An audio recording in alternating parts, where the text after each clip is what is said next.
সহায় হরি চাটুর্যে উঠানে পা দিয়াই স্ত্রীকে বলিলেন, একটা বড় বাটি কি ঘটি যা হয় কিছু দাও তো।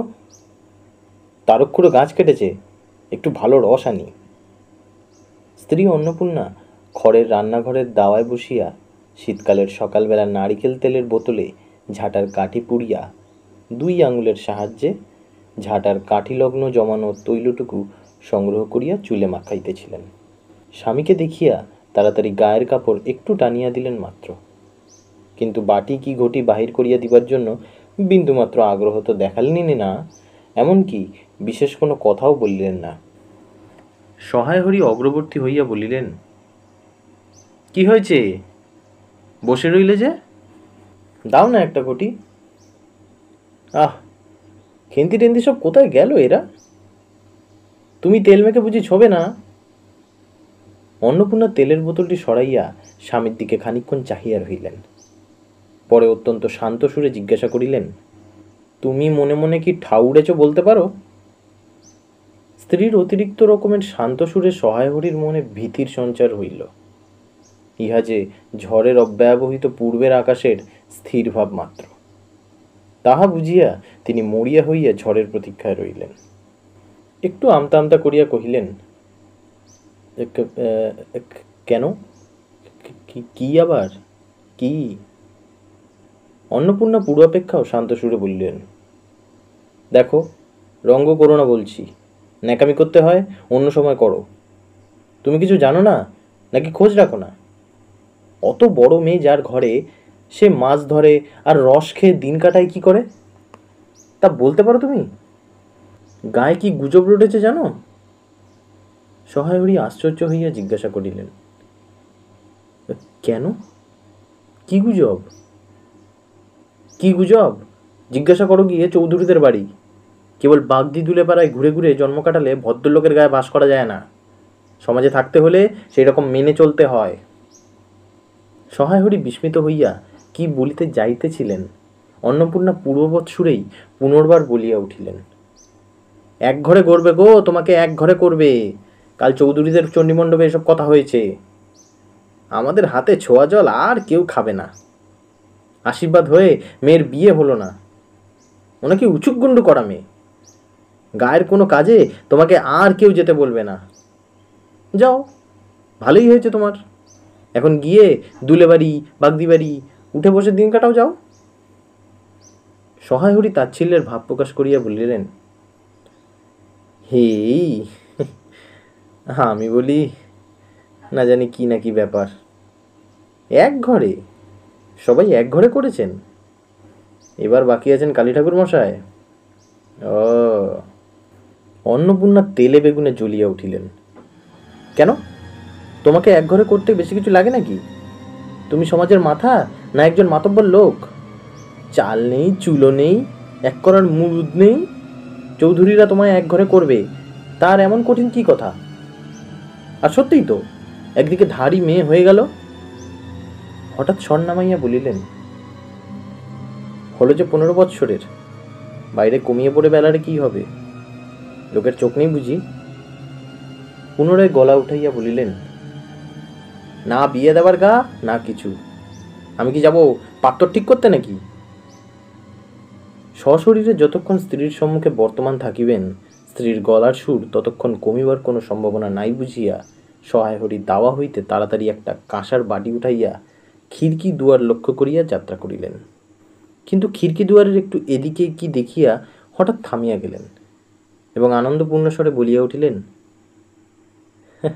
এসব কি রে খেন্তিমা, এসব কোথা থেকে আনলি?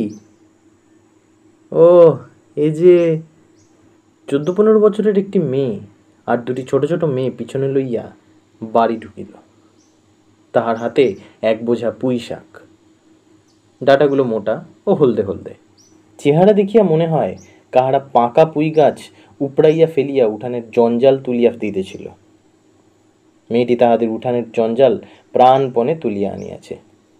ছোট মেয়ে দুটোর মধ্যে একজনের হাত খালি, অপরটির হাতে গোটা 2-3 পুঁই পাতা জড়ানো কোনো দ্রব্য। বড় মেয়েটি খুব লম্বা, গোলমাল চেহারা, মাথার চুলগুলো রুক্ষ ও অগোছালো। বাতাসে উড়িতেছে। মুখখানা খুব বড়, চোখ দুটো ডাগর ডাগর ও শান্ত। সরু সরু কাচের চুড়িগুলো 2 পয়সা ডজনের একটি সেফটি পিন দিয়া একত্র করিয়া আটকানো। পিনটার বয়স খুঁজিতে যাইলে প্রাগৈতিহাসিক যুগে গিয়া পড়িতে হয়। এই বড় মেয়েটির নামই বোধ হয় খেন্তি, কারণ সে তাড়াতাড়ি পিছন ফিরিয়া তাহার পশ্চাৎবর্তিনীর হাত হইতে পুঁই পাতা জড়ানো দ্রব্যটি লইয়া মেলিয়া ধরিয়া বলিল, চিংড়ি মাছ বাবা, গয়াখুরির কাছ থেকে রাস্তায় নিলাম। দিতে চায় না, বলে তোর বাবার কাছে আর দিনকার দরুন 2 পয়সা বাকি আছে। আমি বললাম, দাও গয়া পিসি, আমার বাবা কি তোমার 2 পয়সা নিয়ে পালিয়ে যাবে? আর এই পুঁই শাকগুলো ঘাটের ধারের রায় কাকা বললে, নিয়ে যা, কেমন মোটা মোটা দেখো। অন্নপূর্ণা দাওয়া হইতে অত্যন্ত ঝাঁজের সহিত চিৎকার করিয়া উঠিলেন, নিয়ে যা, নিয়ে যা বলছি। আহা, কি অমর্ত্যই তোমাকে তারা দিয়েছে। পাকা পুইডাটা কাঠ হয়ে গিয়েছে, 2 দিন পরে ফেলে দিতে হবে, নিয়ে যা। আর উনি তখন আগাছা উঠিয়ে নিয়ে এসেছেন, ভালোই হয়েছে, তাদের আর নিজেদের কষ্ট করে কাটতে হলো না। যত পাথুরে বোকা সব মরতে আসে আমার ঘাড়ে। ধাড়ি মেয়ে, বলে দিয়েছি না তোমায়, বাড়ির বাইরে কোথাও পা দিও না। লজ্জা করে না? এ পাড়া সে পাড়া এই করেই বেড়াও তুমি। বিয়ে হলে যে 4 ছেলের মা হতে, খাওয়ার নামে আর জ্ঞান থাকে না। কোথায় শাক, কোথায় বেগুন, আর একজন বেড়াচ্ছেন কোথায় রস, কোথায় ছাই, কোথায় পাঁশ। ফেল বলছি ওসব, ফেল। মেয়েটি শান্ত অথচ ভয় মিশ্রিত দৃষ্টিতে মার দিকে চাহিয়া হাতের বাঁধন আলগা করিয়া দিল। পুঁইশাকের বোঝা মাটিতে পড়িয়া গেল। অন্নপূর্ণা বকিয়া চলিলেন, যা তো রাধি, ও আপদগুলো টেনে খিড়কির পুকুরের ধারে ফেলে দিয়া হয়তো। যা, ফের যদি বাড়ির বার হতে দেখেছি, তবে ঠ্যাং যদি খরা না করি তো। বোঝা মাটিতে পড়িয়া গিয়াছিল। ছোট্ট মেয়েটি কলের পুতুলের মতো সেগুলো তুলিয়া লইয়া খিড়কি অভিমুখে চলিল। কিন্তু ছোট মেয়ে অত বড় বোঝা আঁকড়াইতে পারিল না। অনেকগুলো ডাঁটা এদিকে ওদিকে ঝুলিতে ঝুলিতে চলিল। সহায়হরির ছেলেমেয়েরা তাহাদের মাকে অত্যন্ত ভয় করিত। সহায়হরি আমতা আমতা করিয়া বলিতে গেলেন, তা এনেছে ছেলে মানুষ খাবে বলে, তুমি আবার বরং। পুঁইশাকের বোঝা লইয়া যাইতে যাইতে ছোট মেয়েটি ফিরিয়া দাঁড়াইয়া মার মুখের দিকে চাহিল। অন্নপূর্ণা তাহার দিকে চাহিয়া বলিলেন, না না, নিয়ে যা, খেতে হবে না। মেয়ে মানুষের আবার অত নোলা কিসের? হ্যাঁ, এক পাড়া থেকে আরেক পাড়ায় নিয়ে আসবে 2 পাকা পুঁইশাক ভিক্ষে করে? হ্যাঁ, যা যা, তুই যা, দূর করে বনে দিয়ে আয়। সহায়হরি বড় মেয়ের মুখের দিকে চাহিয়া দেখিলেন তাহার চোখ দুটো জলে ভরিয়া আসিয়াছে। তার মনে বড় কষ্ট হইল। কিন্তু মেয়ের যতই স্বাদের জিনিস হোক, পুঁইশাকের পক্ষাবলম্বন করিয়া দুপুরবেলা স্ত্রীকে চটাইতে তিনি আদৌ সাহসী হইলেন না। নিঃশব্দে খিড়কি দৌড় দিয়া বাহির হইয়া গেলেন। বসিয়া রাঁধিতে রাঁধিতে বড় মেয়ের মুখের কাতর দৃষ্টি স্মরণে পড়িবার সঙ্গে সঙ্গে অন্নপূর্ণার মনে পড়িল, গত অরন্ধনের পূর্বদিন বাড়িতে পুঁইশাক রান্নার সময় খেন্তি আবদার করিয়া বলিয়াছিল, মা, অর্ধেকগুলো কিন্তু একা আমার, আর অর্ধেক সব মিলে তোমাদের। বাড়িতে কেহ ছিল না। তিনি নিজে গিয়া উঠানের ও খিড়কি দোরের আশেপাশে যে ডাঁটা পড়িয়াছিল সেগুলো কুড়াইয়া লইয়া আসিলেন। বাকিগুলো কুড়ানো যায় না, ডোবার ধারের ছাই গাদায় ফেলিয়া দিয়াছে। কুচো চিংড়ি দিয়া এই রূপে চুপি চুপি পুঁইশাকের তরকারি রাঁধিলেন। দুপুরবেলা খেন্তি পাতে পুঁইশাকের চচ্চড়ি দেখিয়া বিস্ময় ও আনন্দপূর্ণ ডাগর চোখে মায়ের দিকে ভয় ভয় চাহিল। 2-1বার এদিক ওদিক ঘুরিয়া আসিতেই অন্নপূর্ণা দেখিলেন উক্ত পুঁইশাকের এক টুকরাও তাহার পাতে পড়িয়া নাই। পুঁইশাকের উপর তাহার এই মেয়েটির কিরূপ লোভ তাহা তিনি জানিতেন। জিজ্ঞাসা করিলেন, কিরে খেন্তি, আর একটু চচ্চড়ি দি? খেন্তি তৎক্ষণাৎ ঘাড় নাড়িয়া এই আনন্দজনক প্রস্তাব সমর্থন করিল।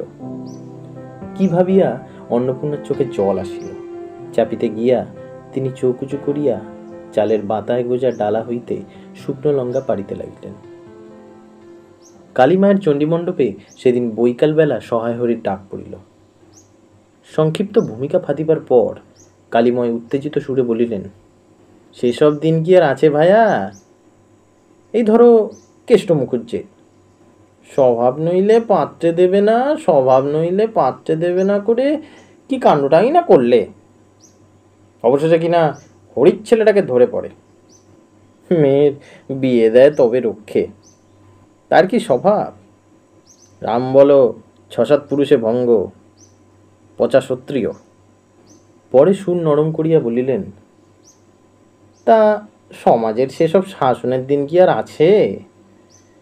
দিন দিন চলে যাচ্ছে। বেশি দূর যাই কেন, এই যে তোমার মেয়েটি 13 বছরের। সহায়হরি বাধা দিয়া বলিতে গেলেন, এই শ্রাবণে 13। আহা, 13 আর 16 তফাৎ কিসে শুনি? আর সে 13তেই হোক, চাই 16তেই হোক, চাই 50এই হোক, তাতে আমাদের দরকার নেই। সে তোমার হিসেব তোমার কাছেই রাখো। কিন্তু পাত্তর আশীর্বাদ হয়ে গেল, তুমি বেঁকে বসলে কি জন্য শুনি? ও তো একরকম উঁচুগুন্ডু করা মেয়ে। আশীর্বাদ হওয়াও যা, বিয়ে হওয়াও তা, 7 পাকের যা বাকি। এই তো সমাজে বসে এসব কাজগুলো তুমি যে করবে আর আমরা বসে বসে দেখব, এ তুমি মনে ভেবে নিও না। সমাজে বামুনদের যদি জাত মারবার ইচ্ছে না থাকে, মেয়ের বিয়ের বন্দোবস্ত করে ফেলো। পাত্তর পাত্তর, রাজপুত্র না হলে কি পাত্তর মেলে না? গরিব মানুষ, দিতে শুতে পারবে না বলেই শ্রীমন্ত মজুমদারের ছেলেটাকে ঠিক করে দিলাম। লেখাপড়া নাইবা জানলে, জজ ম্যাজিস্ট্রেট নাইবা হলে কি মানুষ হয় না? দিব্যি বাড়ি, বাগান, পুকুর। শুনলাম এবার নাকি 20 জমিতে 4টি আমন ধান্য ধরেছে। ব্যাস রাজার হাল। 2 ভাইয়ের অভাব কি? ইতিহাসটা হইতেছে যে মণিগার উক্ত মজুমদার মহাশয়ের পুত্রটি কালীময়ই ঠিক করিয়া দেন। কেন কালীময় মাথা ব্যথা করিয়া সহায়হরির মেয়ের বিয়ের সম্বন্ধ মজুমদার মহাশয়ের ছেলের সঙ্গে ঠিক করিতে গেলেন, তাহার কারণ নির্দেশ করিতে যাইয়া কেহ কেহ বলেন, কালীময় নাকি মজুমদার মহাশয়ের কাছে অনেক টাকা ধারেন, অনেক দিনের সুদ পর্যন্ত বাকি, শীঘ্র নালিশ হইবে, ইত্যাদি ইত্যাদি। এ গুজব যে শুধু অবান্তর তাহাই নহে, ইহার কোনো ভিত্তি আছে বলিয়াও মনে হয় না। ইহা দুষ্টু পক্ষের রটনা মাত্র। যাই হোক, পাত্রপক্ষ আশীর্বাদ করিয়া যাওয়ার দিন কতক পরে সহায়হরি টের পান পাত্রটি কয়েক মাস পূর্বে নিজের গ্রামে কি একটা করিবার ফলে গ্রামের এক কুম্ভকার বধূর আত্মীয় স্বজনের হাতে বেদম প্রহার খাইয়া কিছুদিন নাকি শয্যাগত ছিল। এরকম পাত্রে মেয়ে দিবার প্রস্তাব মনঃপূত না হওয়ায় সহায়হরি সে সম্বন্ধ ভাঙিয়া দেন। দিন 2 পরের কথা। সকালে উঠিয়া সহায়হরি উঠোনে বাতাবি লেবুর গাছের ফাঁক দিয়া যেটুকু নিতান্ত কচি রাঙা রৌদ্র আসিয়াছিল, তাহারই আতপে বসিয়া আপন মনে তামাক টানিতেছিল। বড় মেয়ে খেন্তি চুপি চুপি আসিয়া বলিল, বাবা যাবে না? মা ঘাটে গেল। সহায়হরি একবার বাড়ির পাশের ঘাটের দিকে কি জানি কেন চাহিয়া দেখিল। পরে নিম্নস্বরে বলিলেন, যা শিগগিরি শাবলটা নিয়ে আয় দেখি। কথা শেষ করিয়া তিনি উৎকণ্ঠার সহিত জোরে জোরে তামাক টানিতে লাগিলেন এবং পুনরায় একবার কি জানি কেন খিড়কির দিকে সতর্ক দৃষ্টিও নিক্ষেপ করিলেন। ইতিমধ্যে প্রকাণ্ড ভারী একটা লোহার শাবল 2 হাত দিয়া আঁকড়াইয়া ধরিয়া খেন্তি আসিয়া পড়িল। তৎপরে পিতা পুত্রীতে সন্তর্পণে সম্মুখের দরজা দিয়া বাহির হইয়া গেলেন। ইহাদের ভাব দেখিয়া মনে হইতেছিল ইহারা কাহারও ঘরে শীত দিবার জন্য চলিয়াছে। অন্নপূর্ণা স্নান করিয়া সবে কাপড় ছাড়িয়া উনুন ধরাইবার জোগাড় করিতেছেন। মুখুজ্জে বাড়ির ছোট খুকি দুর্গা আসিয়া বলিল, খুড়িমা, মা বলে দিলে খুড়িমাকে গিয়ে বল মা ছোবে না, তুমি আমাদের নবান্নটা মেখে আর ইতুর ঘটগুলো বার করে দিয়ে আসবে। মুখুজ্জে বাড়ি ও পাড়ায়। যাইবার পথে বাধারে এক জায়গায় শেওড়া, বনভাট, রাংচিতা, বনচালতা গাছের ঘন বন। শীতের সকালে এক প্রকার লতাপাতার ঘন গন্ধ বন হইতে বাহির হইতেছিল। একটা লেজঝোলা হলদে পাখি আমড়া গাছের এই ডাল হইতে ও ডালে যাইতেছিল। দুর্গা আঙুল দিয়া দেখাইয়া বলিল, খুড়িমা, খুড়িমা, এই যে কেমন পাখিটা। পাখি দেখিতে গিয়া অন্নপূর্ণা কিন্তু আরেকটা জিনিস লক্ষ্য করিলেন। ঘন বনটার মধ্যে কোথায় এতক্ষণ খুব খুব করিয়া একটা আওয়াজ হইতেছিল। কে যেন কি খুঁড়িতেছে। দুর্গার কথার পরেই হঠাৎ সেটা বন্ধ হইয়া গেল। অন্নপূর্ণা সেখানে খানিকক্ষণ থমকিয়া দাঁড়াইলেন, পরে চলিতে আরম্ভ করিল। কাজ করিয়া ফিরিতে অন্নপূর্ণার কিছু বিলম্ব হইল। বাড়ি ফিরিয়া দেখিলেন খেন্তি উঠানের রৌদ্রে বসিয়া তেলের বাটি সম্মুখে লইয়া খোপা খুলিতেছে। তিনি তীক্ষ্ণ দৃষ্টিতে মেয়ের দিকে চাহিয়া দেখিয়া রান্নাঘরে গিয়া উনুন ধরাইবার উদ্যোগ করিতে লাগিলেন। মেয়েকে বলিলেন, এখনো নাইতে যাসনি রে? কোথায় ছিলি এতক্ষণ? খেন্তি স্নান করিতে যাইবার একটুখানি পরেই সহায় হরি সোৎসাহে 15-16 সের ভারী একটা মেটে আলু ঘাড়ে করিয়া কোথা হইতে আসিয়া উপস্থিত হইলেন এবং সম্মুখে স্ত্রীকে দেখিয়া কৈফিয়তের দৃষ্টিতে সেই দিকে চাহিয়াই বলিয়া উঠিলেন, ওই ওপাড়ার চৌকিদার মশাই রোজই বলেন, কর্তা ঠাকুর, তোমার বাপ থাকতে তবু মাসে মাসে এদিকে তোমাদের পায়ের ধুলো পড়তো। তা আজকাল তো তোমরা আর আসো না। এই বেড়ার গায়ে মেটে আলু করে রেখেছি, তা তারা ঠাকুর বরং। অন্নপূর্ণা স্থির দৃষ্টিতে স্বামীর দিকে চাহিয়া বলিলেন, বরজপোতার বনের মধ্যে বসে খানিক আগে কি করছিলে শুনি? সহায় হরি অবাক হইয়া বলিলেন, আমি না, আমি কখনো না, এই তো আমি।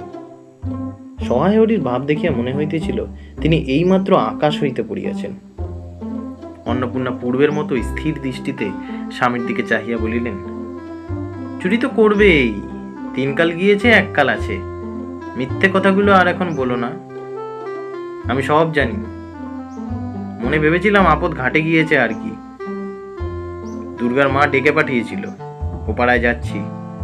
শুনলাম বরজপোতার বনের মধ্যে কি সব খুব খুব শব্দ। তখন আমি বুঝতে পেরেছি, সাড়া পেয়ে শব্দ বন্ধ হয়ে গেল।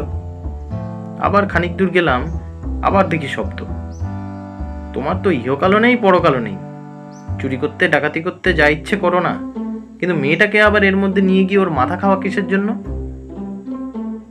সহায় হরি হাত নাড়িয়া বরজপোতায় তাহার উপস্থিতি থাকার বিরুদ্ধে কতগুলো প্রমাণ উত্থাপন করিবার চেষ্টা করিতে গেলেন, কিন্তু স্থির চোখের দৃষ্টির সামনে তাহার বেশি কথা জোগাইল না, বা কথিত উক্তিগুলোর মধ্যে কোনো পূর্বাপর্য সম্বন্ধ খুঁজিয়া পাওয়া গেল না। 8 ঘন্টা পরে খেন্তি স্নান করিয়া বাড়ি ঢুকিল। সম্মুখস্থ মেটে আলুর দিকে একবার আর চোখে চাইয়াই নিরীহ মুখে উঠানের আলনায় অত্যন্ত মনোযোগের সহিত কাপড় মিলিয়া দিতেছিল। অন্নপূর্ণা ডাকিলেন, খেন্তি, এদিকে একবার আয় তো, শুনে যা। মায়ের ডাক শুনিয়া খেন্তির মুখ শুকাইয়া গেল। সে ইতস্তত করিতে করিতে মার নিকট আসিলে তিনি জিজ্ঞাসা করিলেন, এই মেটে আলুটা দুজনে মিলে তুলে এনেছিস না? খেন্তি মার মুখের দিকে একটুখানি চাহিয়া থাকিয়া একবার ভূপতিত মেটে আলুটার দিকে চাহিল, পরে পুনরায় মার মুখের দিকে চাহিল এবং সঙ্গে সঙ্গে ক্ষিপ্র দৃষ্টিতে একবার বাড়ির সম্মুখস্থ বাঁশঝাড়ের মাথার দিকেও চাহিয়া লইল। তার কপালে বিন্দু বিন্দু ঘাম দেখা দিল, কিন্তু মুখ দিয়া কথা বাহির হইল না। অন্নপূর্ণা কড়া সুরে বলিলেন, কথা যে বলছিস নে বড়, এই মেটে আলু তুই এনেছিস কি না? খেন্তি বিপন্ন চোখে মার মুখের দিকেই চাহিয়াছিল। উত্তর দিল, হ্যাঁ। অন্নপূর্ণা তেলে বেগুনে জ্বলিয়া উঠিয়া বলিলেন, পাজি, আজ তোমার পিঠে আমি আস্ত কাঠের চেলা ভাঙবো, তবেই ছাড়বো। বরজপোতার বনে গিয়েছ মেটে আলু চুরি করতে? সমত্ত মেয়ে, বিয়ের যোগ্যী হয়ে গেছে কোন কালে, সেই এক গলা বিজন বোন, তার মধ্যে দিনে দুপুরে বাঘ লুকিয়ে থাকে, তার মধ্যে থেকে পরের আলু নিয়ে এলে তুলে। যদি গোসাইরা চৌকিদার ডেকে তোমায় ধরিয়ে দেয়, তোমার কোন শ্বশুর এসে তোমায় বাঁচাতো? হ্যাঁ, আমার জোটে খাবো না জোটে খাবো না, তা বলে পরের জিনিসে হাত? এ মেয়ে নিয়ে আমি কি করব? 2-3 দিন পরে একদিন বৈকালে ধুলামাটি মাখা হাতে খেন্তি মাকে আসিয়া বলিল, মা, দেখবে এসো।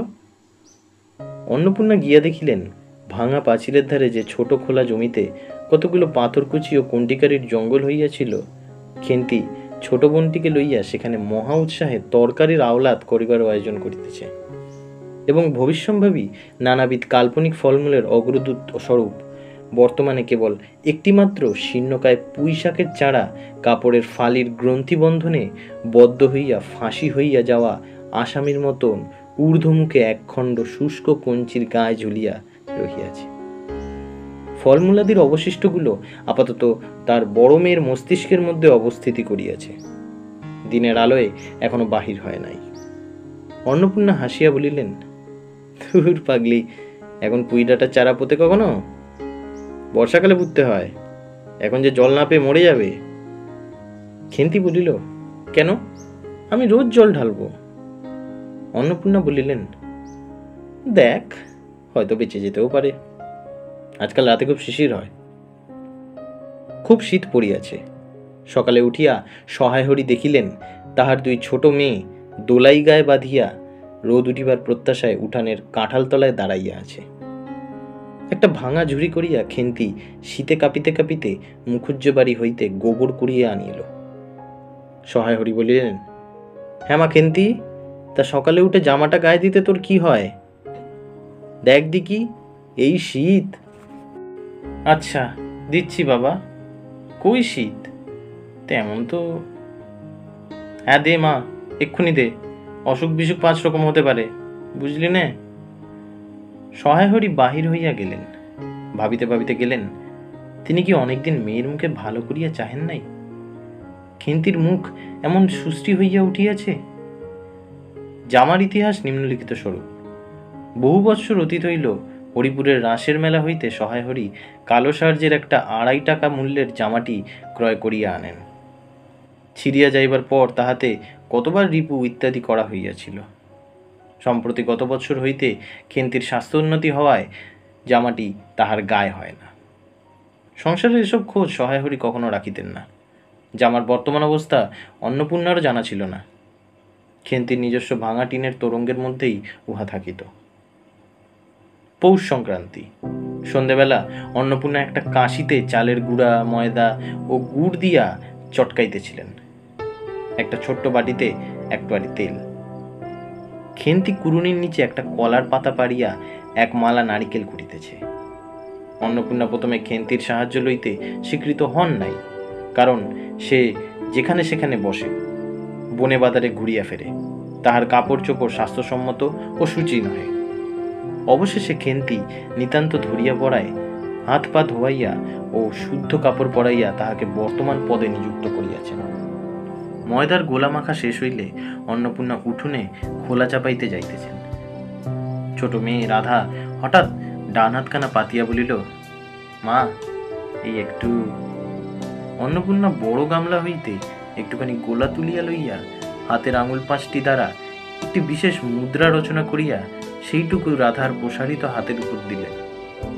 মেজ মেয়ে পুটি অমনি ডান হাতখানা কাপড়ে তাড়াতাড়ি মুছিয়া লইয়া মার সামনে পাতিয়া বলিল, মা, আমায় একটু। খেন্তি সূচিবস্ত্রে নারিকেল কুড়িতে কুড়িতে লুব্ধ নেত্রে মধ্যে মধ্যে এদিকে চাইতেছিল। এ সময় খাইতে যাওয়ায় মা পাছে বকে, সেই ভয় চুপ করিয়া রইল। অন্নপূর্ণা বলিলেন, দেখি নিয়ে আয় খেন্তি এই নারকেল মালাটা, ওতে তোর জন্য একটু রাখি। খেন্তি ক্ষিপ্র হস্তে নারিকেলের উপরের মালাখানা যাহাতে ফুটা নাই সেখানা সরাইয়া দিল। অন্নপূর্ণা তাহাতে একটু বেশি করিয়া গুলা ঢালিয়া দিল। মেজ মেয়ে পুটি বলিল, জ্যাঠাইমারা অনেকখানি দুধ নিয়েছে, রাঙা দিদি ক্ষীর তৈরি করছিল, ওদের অনেক রকম হবে। খেন্তি মুখ তুলিয়া বলিল, এবেলা আবার হবে নাকি? ওরা তো ওবেলা ব্রাহ্মণ নেমন্তন্ন করেছিল, সুরেশ কাকাকে আর ওপাড়ার তিনুর বাবাকে। ওবেলা তো পায়েস, ঝোলপুলি, মুখ তক্তি এইসব হয়েছে। পুটি জিজ্ঞাসা করিল, হ্যাঁ মা, ক্ষীর নইলে নাকি পাটিসাপটা হয় না? খেদি বলছিল, ক্ষীরের পুর না হলে কি পাটিসাপটা হয়? আমি বললাম, কেন? আমার মা তো শুধু নারকেলের ছাই দিয়ে করে, সে তো কেমন লাগে। অন্নপূর্ণা বেগুনের বোটায় একটুখানি তেল লইয়া খোলায় মাখাইতে মাখাইতে প্রশ্নের সদুত্তর খুঁজিতে লাগিলেন। খেন্তি বলিল, খেদির ওই সব কথা। খেদির মা তো ভারী পিঠে করে কিনা? ক্ষীরের পুর দিয়ে ঘিয়ে ভাজলেই কি আর পিঠে হলো? সেদিন জামাই এলে ওদের বাড়ি দেখতে গেলুম কিনা, তাই খুড়িমা 2খানা পাটিসাপটা খেতে দিলে। মা, কেমন একটা ধরা ধরা গন্ধ। আর মার পিঠেতে কখনো কোনো গন্ধ পাওয়া যায়? পাটিসাপটায় ক্ষীর দিলে ছাই খেতে হয়। বেপরোয়াভাবে উপরোক্ত উক্তি শেষ করিয়া কেন্তি মার চোখের দিকে চাহিয়া জিজ্ঞাসা করিল, মা, নারকোল করে একটু নেব? অন্নপূর্ণা বলিলেন, নে, কিন্তু এখানে বসে খাস নে, মুখ থেকে পড়বে না কি হবে? যা, ওইদিকে যা। খেন্তি নারকেলের মালায় এক থাবা কোড়া লইয়া একটু দূরে গিয়া খাইতে লাগিল। মুখ যদি মনের দর্পণ স্বরূপ হয়, তবে খেন্তির মুখ দেখিয়া সন্দেহের কোনো কারণ থাকিতে পারিত না যে সে অত্যন্ত মানসিক তৃপ্তি অনুভব করিতেছে। ঘণ্টাখানেক পরে অন্নপূর্ণা বলিলেন, ওরে, তোরা সব এক এক টুকরো পাতা পেতে বস দেখি, গরম গরম দিই। খেন্তি, জল দেওয়া ভাত আছে ও বেলার, বার করে নিয়ে আয়। খেন্তির নিকট অন্নপূর্ণার এই প্রস্তাব যে খুব মনঃপূত হইল না, তাহা তার মুখ দেখিয়া বোঝা গেল। পুটি বলিল, মা, বর্দি পিঠেই খাক, ভালোবাসে, ভাত বরং থাকুক, আমরা কাল সকালে খাবো। খান কয়েক খাইবার পরেই ছোট মেয়ে রাধা আর খাইতে চাইল না। সে নাকি অধিক মিষ্ট খাইতে পারে না। সকলের খাওয়া শেষ হইয়া গেলে খেন্তি তখনও খাইতেছে। সে মুখ বুঝিয়া শান্তভাবে খায়, বড় একটা কথা কহে না। অন্নপূর্ণা দেখিলেন সে কম করিয়া 18-19 খানা খাইয়াছে। জিজ্ঞাসা করিলেন, খেন্তি আর নিবি? খেন্তি খাইতে খাইতে শান্তভাবে সম্মতিসূচক ঘান নাড়িল। অন্নপূর্ণা তাহাকে আরো খান কয়েক দিলেন। খেন্তির মুখ চোখ ঈষৎ উজ্জ্বল দেখাইল। হাসি ভরা চোখে মার দিকে চাহিয়া বলিল, বেশ খেতে হয়েছে মা, এই যে তুমি কেমন ফিনিয়ে নাও, ওতেই কিন্তু। সে পুনরায় খাইতে লাগিল। অন্নপূর্ণা হাতা, খুন্তি, চুলি তুলিতে তুলিতে সস্নেহে তার এই শান্ত, নিরীহ, একটু অধিক মাত্রায় ভোজনপটু মেয়েটির দিকে চাহিয়া রহিলেন। মনে মনে ভাবিলেন, খেন্তি আমার যার ঘরে যাবে তাদের অনেক সুখ দেবে। এমন ভালো মানুষ, কাজকর্মে বকো, মারো, গাল দাও, টু শব্দটি মুখে নেই। উঁচু কথা কখনো কেউ শোনেনি।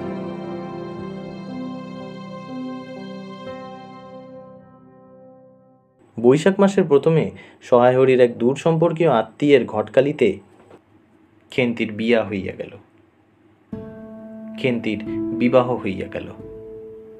দ্বিতীয় পক্ষে বিবাহ করিলেও পাত্রটির বয়স 40-এর খুব বেশি কোনো মতেই হইবে না। তবু প্রথমে এখানে অন্নপূর্ণা আদৌ ইচ্ছুক ছিলেন না, কিন্তু পাত্রটি সঙ্গতিপূর্ণ। শহর অঞ্চলে বাড়ি, সিলেট চুন ও ইটের ব্যবসায় 2 পয়সা নাকি করিয়াছে।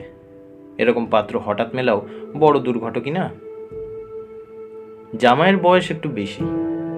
প্রথমে অন্নপূর্ণা জামাইয়ের সম্মুখে বাহির হইতে একটু সংকোচ বোধ করিতেছিলেন। পরে পাছে খেন্তির মনে কষ্ট হয়, এই জন্য বরণের সময় তিনি খেন্তির সুস্পুষ্টু হাতখানি ধরিয়া জামাইয়ের হাতে তুলিয়া দিলেন। চোখের জলে তাহার গলা বন্ধ হইয়া আসিল। কিছু বলিতে পারিলেন না। বাড়ির বাহির হইয়া গেলেন। বাড়ির বাহির হইয়া আমলকিতলায় বেহারারা সুবিধা করিয়া লইবার জন্য বরের পালকি একবার নামাইল। অন্নপূর্ণা চাহিয়া দেখিলেন, বেড়ার ধারের নীল রঙের মেদি ফুলের গুচ্ছগুলো যেখানে নত হইয়া আছে, খেন্তির কম দামের বালুচরের রাঙা চেলির আঁচলখানা পালকির বাহির হইয়া সেখানে লুটাইতেছে। তার এই অত্যন্ত অগোছল, নিতান্ত নিরীহ, একটু অধিক মাত্রায় ভোজনপটু মেয়েটিকে পরের ঘরে অপরিচিত মহলে পাঠাইতে তার বুক উদ্বেল হইয়া উঠিতেছিল। খেন্তিকে কি অপরে ঠিক বুঝিবে? যাইবার সময় খেন্তি চোখের জলে ভাসিতে ভাসিতে সান্ত্বনার সুরে বলিয়াছিল, মা, আষাঢ় মাসেই আমাকে এনো, বাবাকে পাঠিয়ে দিও, 2 মাস তো। ওপাড়ার ঠান দিদি বলিলেন, তোর বাবা তোর বাড়ি যাবে কেন রে? আগে নাতি হোক তবে তো। খেন্তির মুখ লজ্জায় রাঙা হইয়া উঠিল। জল ভরা ডাগর চোখের উপর একটুখানি লাজুক হাসির আভা মাখাইয়া সে একগুয়েমে সুরে বলিল, না, যাবে না বই কি, দেখো তো কেমন না যান। ফাল্গুন চৈত্র মাসের বৈকালবেলা উঠানের মাচায় রৌদ্রে দেওয়া আমসত্ত্ব তুলিতে তুলিতে অন্নপূর্ণার মন হু হু করিত। তার অনাচারী লোভী মেয়েটি আজ বাড়িতে নাই যে। কোথা হইতে বেড়াইয়া আসিয়া লজ্জাহীনার মতো হাতখানি পাতিয়া মিনতির সুরে অমনি বলিবে, মা বলবো একটা কথা, এই কোনটা ছিঁড়ে একটুখানি। 1 বছরের উপর হইয়া গিয়াছে। পুনরায় আষাঢ় মাস, বর্ষা বেশ নামিয়াছে। ঘরের দাওয়ায় বসিয়া সহায়হরি প্রতিবেশী বিষ্ণু সরকারের সহিত কথা বলিতেছেন। সহায়হরি তামাক সাজিতে সাজিতে বললেন, ও তুমি ধরে রাখো, ও ওরকমই হবে দাদা। আমাদের অবস্থার লোকের ওর চেয়ে ভালো আর কি জুটবে। বিষ্ণু সরকার তালপাতার চাটাইয়ের উপর উবু হইয়া বসিয়াছিলেন। দূর হইতে দেখিলে মনে হইবার কথা তিনি রুটি করিবার জন্য ময়দা চটকাইছেন। গলা পরিষ্কার করিয়া বলিলেন, না সব তো আর, তাছাড়া আমি যা দেব নগদই দেব। তোমার মেয়েটির হয়েছিল কি? সহায়হরি হুকাটায় 5-6টি টান দিয়া কাশিতে কাশিতে বলিলেন, বসন্ত হয়েছিল শুনলাম। ব্যাপার কি দাঁড়ালো বুঝলে? মেয়ে তো কিছুতেই পাঠাতে চায় না। 250 আন্দাজ টাকা বাকি ছিল, বললে ও টাকা আগে দাও তবে মেয়ে নিয়ে যাও। একেবারে চামার। তারপর বললাম, টাকাটা ভাইয়া ক্রমে ক্রমে দিচ্ছি। পুজোর তত্ত্ব কম করেও 30টা টাকার কম হবে না ভেবে দেখলাম কিনা। মেয়ের নানা নিন্দে ওঠালে। ছোট লোকের মেয়ের মতো চাল, হাবাতে ঘরের মতো খাই খাই, আর কত কি। পৌষ মাসে দেখতে গেলাম, মেয়েটাকে ফেলে থাকতে পারলাম না, বুঝলে। সহায়হরি হঠাৎ কথা বন্ধ করিয়া জোরে জোরে মিনিট কতক ধরিয়া হুকায় টান দিতে লাগলেন। কিছুক্ষণ দুজনের কোনো কথা শোনা গেল না।